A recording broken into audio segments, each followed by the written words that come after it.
Final preparations for the country's first ever football film festival. Kicking and Screening is rolling out its green carpet for a gala opening tonight. We would love this to become a regular part of the calendar, and you have the feeling that this is something people have been waiting to see happen. So fingers crossed this is the first, but by no means the last. I don't know if we're quite ready to be talked about in the same breath as Cannes yet. People think that being a professional footballer is like being in a movie. So here are the match stats. A festival lasting 6 days, showing 10 features and 8 shorts in 4 London cinemas. It kicks off with Once in a Lifetime, the extraordinary story of the New York Cosmos. Hello everybody. An evening which includes these pictures, which we can now show you exclusively. About the fight? A record of the first meeting between the Cosmos' old big name, Pelé, and their new big name, director of soccer, Eric Cantona. Once in a Lifetime is just a film we've always loved, not just as a film about football, but a film about a time, you know, New York in that period, kind of 25 years ago. It's just a fantastic piece of filmmaking, and it's a fantastic story. And obviously, why the Cosmos now, that movie Once in a Lifetime has such a resonance, because of course the Cosmos are reborn. I want to play. The festival blows its final whistle with another of Pelé's finest moments, a 30th anniversary screening of Escape to Victory, a film that's often said to be so bad that it's good. If anybody kind of does their list, best ever football films, worst ever football films, I suspect Escape to Victory will be pretty close to the top of both lists. It is just, yeah, hey look, it's 30 years old and everybody still quotes lines from it. So replace the half-time Bovril with the intermission popcorn, the Theatre of Dreams with the Theatre Auditorium. The beautiful game is coming to the big screen in a big way. And come on, we can win this. Mike Staniforth, Sky Sports.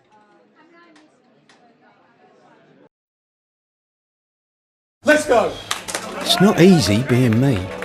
People think that being a professional footballer is like being in a movie. All beautiful women, high-stakes gambling, champagne and glory. Lovely. But we're misunderstood creatures, I'm telling you.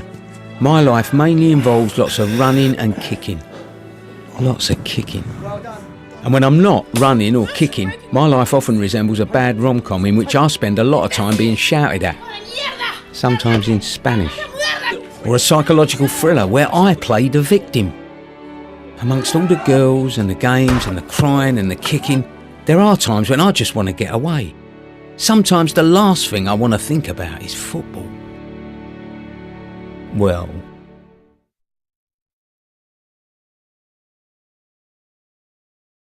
Just to let you know, there's live football for you on the BBC today as well. We've got Watford against Nottingham Forest in the Championship, and a former Watfordian is one of the stars of the Kicking and Screening Football Film Festival, which started in London last night. It's Jay Demerit, and it's quite a story. Number 15, Stars and Stripes, baby. He's ready. What if you found a Rocky who played soccer? I knew the biggest barrier to entry with Jay would be being American. So I know what our mentality is like in this country.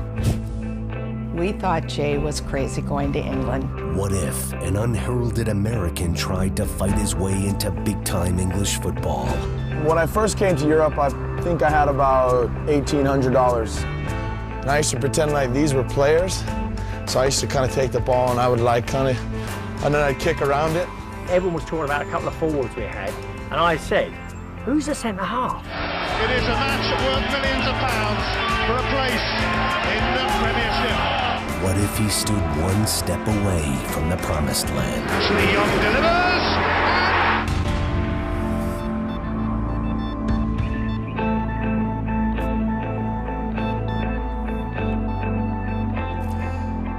Well, Watford fans know the rest. See how the current crop of players fare today against Forest. Both sides in need of points. That's BBC 2 at 5:10 for you. Right then, guys, you are here to promote the Kicking and Screening.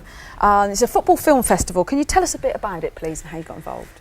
It is obviously like the title says. It's some movies linked with football, but could be documentaries, could be just movies. And I think it's great because there's so many, and some are not as popular as other ones, like, I don't know, with Pelé and yeah, Escape to Victory. Escape to Victory, yeah.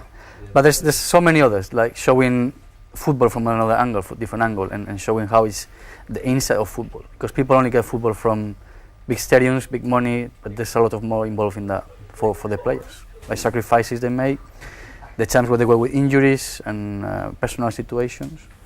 And I think with this festival, there's a bit of everything, with movies and with documentaries that showing this kind of things. Yeah, there are 10 football-related films showing, including Escape to Victory. And the one that you're involved with is you're presenting the one on Tuesday. Yeah. Max, do your Cuando Spanish? fuimos campeones. Yep. Good. Perfecto. Which means? Perfecto. Gracias. Which means how Spain conquered the world. Is that right? Yeah. Or how we conquered the world. Yeah. Surrounding how Spain won the World Cup. Yeah, but it's been shooted from probably a year before the final.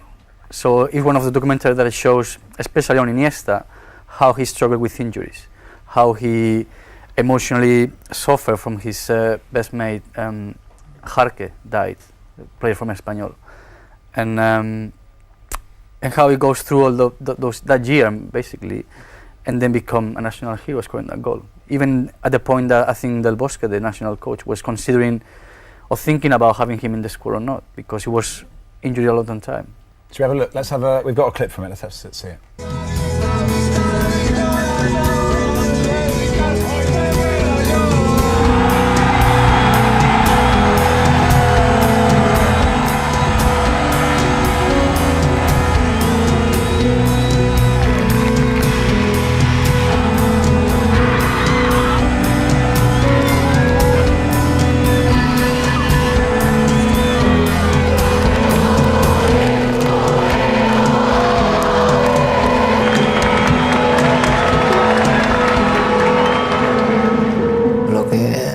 Lo que había pasado un año atrás y poder acabar así era inimaginable.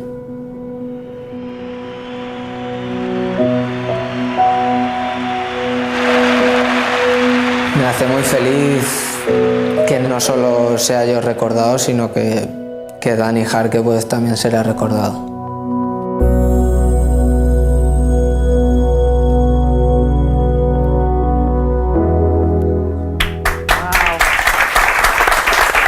Yep. Powerful stuff. Yeah. All the details of the whole festival on our website, socceram.com. Do you think Spain will stay at the top for a long time? Well, obviously there's cycles in football, like in everything, and I think but still Spain's got young players coming through, still experienced players for the next Euro Cup. So I think it has the players to be there to keep it up. And what can England learn from Spain? Well, I think, obviously it's the world champions, the Euro Cup champions. There's always something to learn about. But Spain was similar years ago. We had good players, but we never had a team, like a proper team, like you see Spain playing now.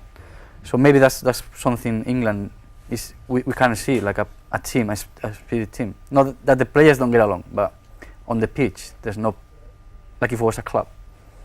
Okay, thank you very much. All right, if you want to see more of Gaizka, pop along on Tuesday, where Gaizka will be hosting Cuando Fuimos Campeones.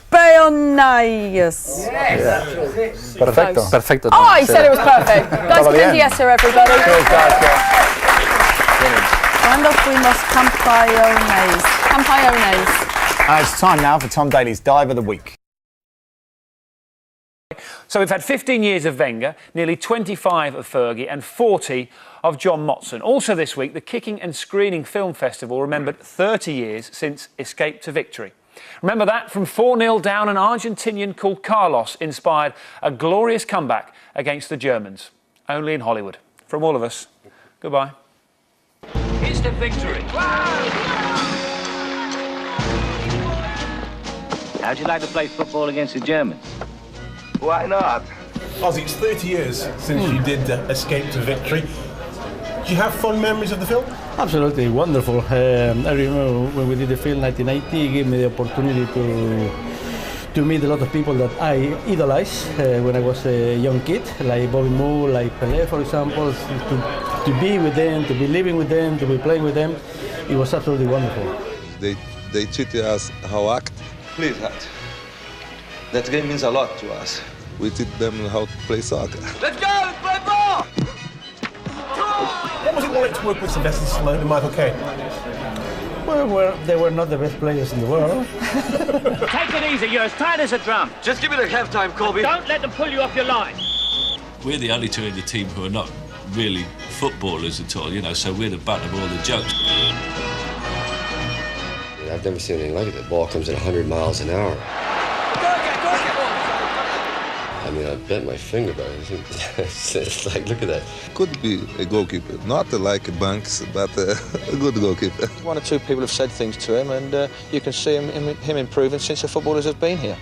I was a little bit disappointed as well because I wanted to carry on my career in Hollywood. Terry scored a goal. You were taking acting seriously, were you? Of course I did. Let's go back. We can win this. I can't even remember you having a line in the film. My acting talent, say, it was not up to what you need to be an actor. Let's move. We only got a few minutes. Yes, but we can win this. Was it you who actually flicked the ball over the opponent's head? Of course. How many takes did it take you to do that? Yeah, please. Please.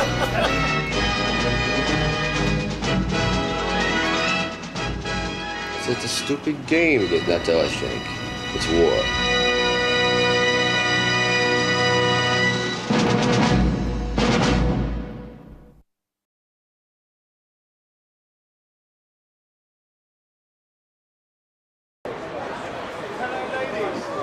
Come on, Tono.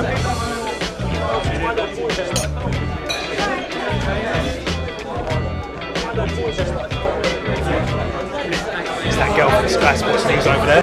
This guy here, he's a huge talent.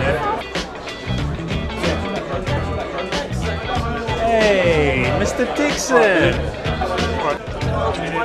Look who's over my shoulder. This way. Mendieta. Do you know how crazy his techers are?